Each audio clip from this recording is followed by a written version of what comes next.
Le reste des actions de Baécha, ce qu'il a fait, et ses exploits, cela n'est-il pas écrit dans le livre des chroniques des rois d'Israël? Baécha se coucha avec ses pères, et il fut enterré à Tirtsa. Et Éla, son fils, régna à sa place. La parole de l'Éternel s'était manifestée par le prophète Jéhu, fils de Hanani, contre Baécha et contre sa maison, soit à cause de tout le mal qu'il avait fait sous les yeux de l'Éternel, en l'irritant par l'œuvre de ses mains et en devenant semblable à la maison de Jéroboam, soit parce qu'il avait frappé la maison de Jéroboam. La 26e année d'Asa, roi de Juda, Éla, fils de Baécha, régna sur Israël à Tirtsa. Il régna 2 ans. Son serviteur Zimri, chef de la moitié des chars, conspira contre lui. Éla était à Tirtsa, buvant et s'enivrant dans la maison d'Artsa, chef de la maison du roi à Tirtsa.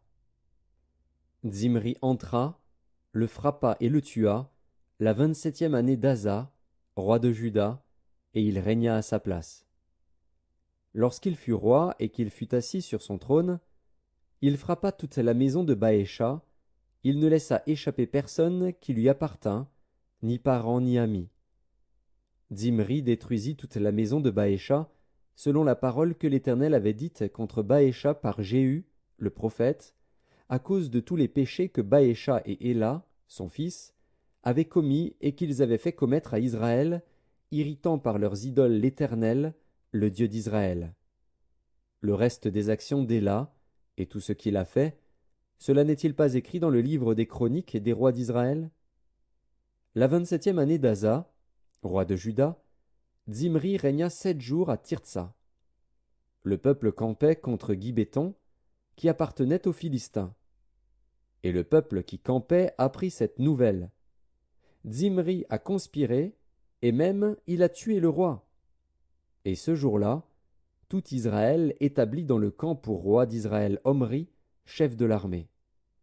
Omri et tout Israël avec lui partirent de Gibéton, et ils assiégèrent Tirtsa.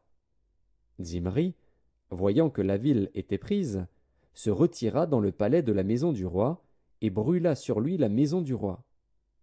C'est ainsi qu'il mourut, à cause des péchés qu'il avait commis en faisant ce qui est mal aux yeux de l'Éternel, en marchant dans la voie de Jéroboam, et en se livrant aux péchés que Jéroboam avait commis pour faire pécher Israël.